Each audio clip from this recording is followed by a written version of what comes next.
Hello everyone, আসসালামু আলাইকুম। আমি হ্যাশ পিজন লফটে থেকে তাহসিন বলছি। চলে আসলাম আমি আমার নতুন একটা ভিডিও নিয়ে। ভিউয়ার্স, আজকে আমার লফটের খাবার শেষ। আমি যদি একটু খাবারের বয়মটা আপনাদের দেখাই, এই যে হচ্ছে আমার খাবারের পট। এখানটায় হচ্ছে আমি খাবার রাখি, দেখতে পারবেন খাবার কিন্তু পুরো নীল। এবার যদি আমি একটু ভিতরে নিয়ে যাই আপনাদের, ভিতরেও আপনারা দেখতে পারবেন যে এই যে খাবারের পট, এই পটে কতটুকু খাবার আছে, এই পটে এইটুকু খাবার আছে। আর বাদ বাকি যা খাবার ছিল আমি কবুতরদের দিয়ে দিছি। এই কবুতরের পটে হচ্ছে গিয়ে খাবার, আর এই কবুতরের পটে খাবার। আরেকটা কবুতরকে আমি খাবার দিছি, সেটা হচ্ছে এটাকে আমি খাবার দিয়ে দিছি। টোটাল আমি এখানে 3টা কবুতরকে খাবার দিছি। এবার আমি যেটা চিন্তা করতেছি সেটা হচ্ছে যে খাবার আনবো হচ্ছে কি রাশেদ ভাইয়ের দোকান থেকে। রাশেদ ভাইয়ের দোকানে মুবিনকে পাঠায় হচ্ছে খাবার নিয়ে আসবো। তো ভিউয়ার্স, চলেন আমরা একটু খাবারটা আগে নিয়ে আসি।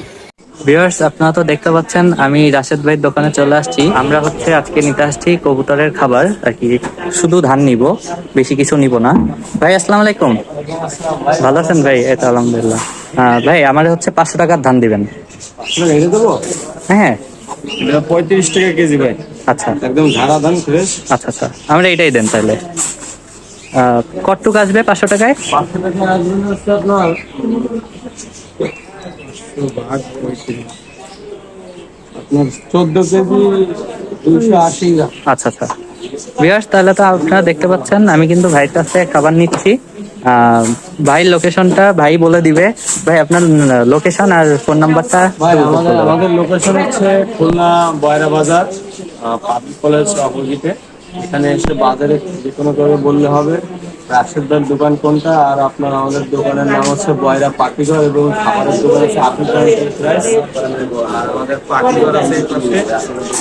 আর আমাদের আছে আপনার দোকানে আপনারা যে কোনো জায়গা থেকে আসতে পারেন। বস্তা রেটে যদি খাবার নেন অনেক কম দাম। এখানে সব মানের খাবারই আছে।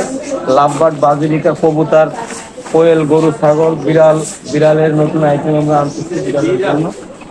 বিড়ালের যাবতীয় বিড়ালের যা খাবার কিংবা ওষুধ সবই আমাদের কাছে আসছে। নতুন বিড়ালের আইটেম এটা নতুন করে অ্যাড হচ্ছে। সাথে আমরা সব পশু পাখি, যেসব পালিত পশু পাখি আছে সবকিছুর খাবার রাখার চেষ্টা করতেছি। ইনশাআল্লাহ দেখি কতদূর পারা যায়। মানে যত পোষা পাখি আছে সবকিছুরই রাখার চেষ্টা করতেছে। চেষ্টা করতেছি। ভিউয়ার্স, ভাই তো সবকিছু বলে দিল। আর আমরা হচ্ছে যে ধান নিয়ে নিচ্ছি। তো ভিউয়ার্স, লফটে দেখা হচ্ছে। ভিউয়ার্স, আপনারা তো দেখতেই পারলেন যে মুবিন খাবার নিয়ে আসছে রাশেদ ভাইয়ের দোকান থেকে। খাবার আমার ধোয়া কমপ্লিট। এখন নিচে যে জায়গাটা দেখতে পাচ্ছেন, এই জায়গাগুলো ধান পড়ে আছে। আমি যে ধান ধুইছি, এখন ধান ধোয়ার পরে ধানের যে চিটা সেগুলো হচ্ছে নিচে পড়ে আছে, সেগুলো আমি পরিষ্কার করতেছি। ধান ধুতে গেলে আমার কান্দা আসে, এক কথায় আমি মানে কান্দি বলতে গেলে। কারণ হচ্ছে এই ধান ধুতে যে আমার অবস্থা হয়ে যায় টাইট। এবার একটু চিটা বেরোইছে রাশেদ ভাই ধানের থেকে, এটা কোনো বিষয় না। কারণ আপনারা যেখান থেকেই ধান নেন না কেন, ধানের থেকে চিটা বের হবেই। কারণ ধান যখন আপনারা ধুবেন, দোকানে তো আর ধোয়া ধান বিক্রি করে না, দোকানের থেকে ঝাড়া ধান বিক্রি করে। ঝাড়লেও ধানের থেকে চিটা যায় না, একমাত্র পুরোপুরি ভাবে চিটা চলে যায় হচ্ছে ধান ধোয়ার পরে। দোকানে তো আর ওরকম ভাবে ধুয়ে বিক্রি করবে না। সেজন্য আপনারা কিন্তু যেখান থেকে ধান কিনবেন না কেন, সেখান থেকে হচ্ছে ধানের চিটা পাবেন। কারণ আমি দেখছি, আমি যেখান থেকেই ধান কিনছি না কেন, আমি সবখান থেকে কম বেশি চিটা পাইছি। দোকানে যেহেতু ঝেড়ে হচ্ছে ধান বিক্রি করে, সে তো চিটা একবারেই থাকবে না, এটা কেউই বলতে পারবে না। আমার ধোয়া প্রায় কমপ্লিট। ধোয়া তো না, আমি পরিষ্কার করতেছি। আমার ধান ধোয়া শেষ। এখন ধানের যে চিটাগুলো নিচে পড়ে আছে সেগুলো আমার ক্লিন করা কমপ্লিট। অল্প একটু বাকি আছে, এগুলো আমি পরিষ্কার করে দিব।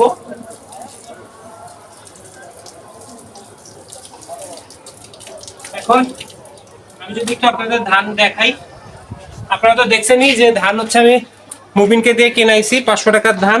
টোটাল 500 টাকার ধান হচ্ছে মুবিন কিনছে। এই যে হচ্ছে কি আমার ধান ধোয়া কমপ্লিট। ধান অর্ধেক শুকাই গেছে বলতে গেলে। যে রোদের তাপ, রোদের তাপে কথাই বলতে কষ্ট হচ্ছে, এরকম একটা অবস্থা। আর ধানগুলো দেখতে পারবেন, এই যে যেই জায়গাগুলো আছে এই জায়গাগুলো শুকায় গেছে, মাঝখানে এখনো শুকায় নাই। এখন পুরোপুরি শুকাইছে। ধান কিভাবে বুঝবো? ধান ধোয়ার পর ধান পুরোপুরি শুকাইছে, এটা আমি কিভাবে বুঝবো? একটা ধান হাতে নিবেন, নিয়ে কামড় দেবেন। কামড় দেওয়ার পরে যদি শব্দ হয়, মানে একটা ধান শুকানোর পরে একটা টাস করে শব্দ হবে ধান কামড় দিলেই, যেই শব্দটা এখন হয়েছে, কিন্তু এখনো ভালোভাবে শুকায় নাই, আরো হচ্ছে কি রোদের তাপ দেয়া লাগবে। আমি কেবল হচ্ছে হয়তো বা 10 মিনিট হয়েছে আমি এখানে ধান দিয়ে রাখছি, 10 মিনিটের মধ্যে দেখেন কিরকম শুকাই গেছে। ভিউয়ার্স, আজকের ভিডিওটা আর বেশি বড় করবো না, আজকের ভিডিওটা এ পর্যন্ত। ভালো লাগলে অবশ্যই লাইক, কমেন্ট, শেয়ার এবং অবশ্যই চ্যানেলটা সাবস্ক্রাইব করে আমার পাশে থাকবেন। আসসালামু আলাইকুম।